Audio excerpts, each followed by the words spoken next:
بسم اللہ الرحمن الرحیم، الصلاۃ والسلام علیک یا سیدی یا رسول اللہ وعلی آلک واصحابک یا حبیب اللہ۔ ناظرین، پہلے آپ یہ ویڈیو سماعت کیجئے۔ یہ جو آپ نے امام ابو حنیفہ کے حوالے سے بات کی تھی، کیا بات کی میں نے؟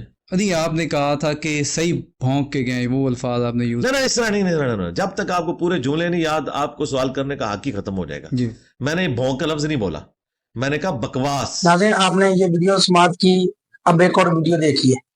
جی پڑھی ہے امام حنیفہ نے لکھی کتاب الفقہ الاکبر، جس میں لکھا ہے کہ رسول اللہ کے ماں باپ کفر کی حالت میں مرے ہیں، نعوذ باللہ۔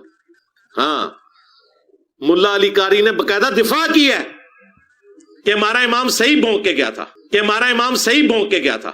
ناظرین، آپ نے دیکھا مرزا صاحب، چھوٹے مرزا صاحب ایک ویڈیو میں، گزشتہ ایک لیکچر میں انہوں نے یہ بات کی تھی۔ امام اعظم رحمۃ اللہ علیہ نے معاذ اللہ حضور علیہ الصلوۃ والسلام کے والدین کو اپنی ایک کتاب الفقہ الاکبر میں، جسے ایک چھوٹی سی پوری کہہ رہا ہے، اس میں لکھا کہ وہ معاذ اللہ کفر پر فوت ہوئے تھے، یعنی وہ کفر پر مرے تھے۔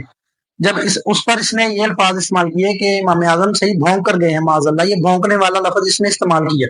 جب ایک پوڈ کاسٹ میں سے پوچھا گیا تو یہ اپنا منافقانہ رویہ، منافقانہ انداز اپناتے ہوئے اپنی بات سے مکر گیا، کہنے لگا کہ میں نے بکواس کے الفاظ استعمال کیے ہیں، امام اعظم صحیح بکواس کر کے گئے معاذ اللہ۔ حالانکہ یہ بھی جملہ ادب کے خلاف ہے، بے ادبی والا جملہ ہے۔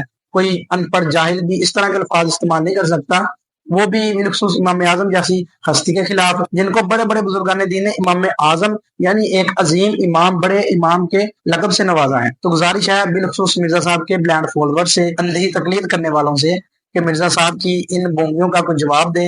ہمارے علماء کرام کی ویڈیوز پر، ہماری ویڈیوز پر فضول کمنٹس، فضول پوسٹیں تو کرتے ہیں، اس طرح کی جو اس شخص کی حرکتیں ہیں اس پر بھی کوئی ہمیں جواب ضرور دے۔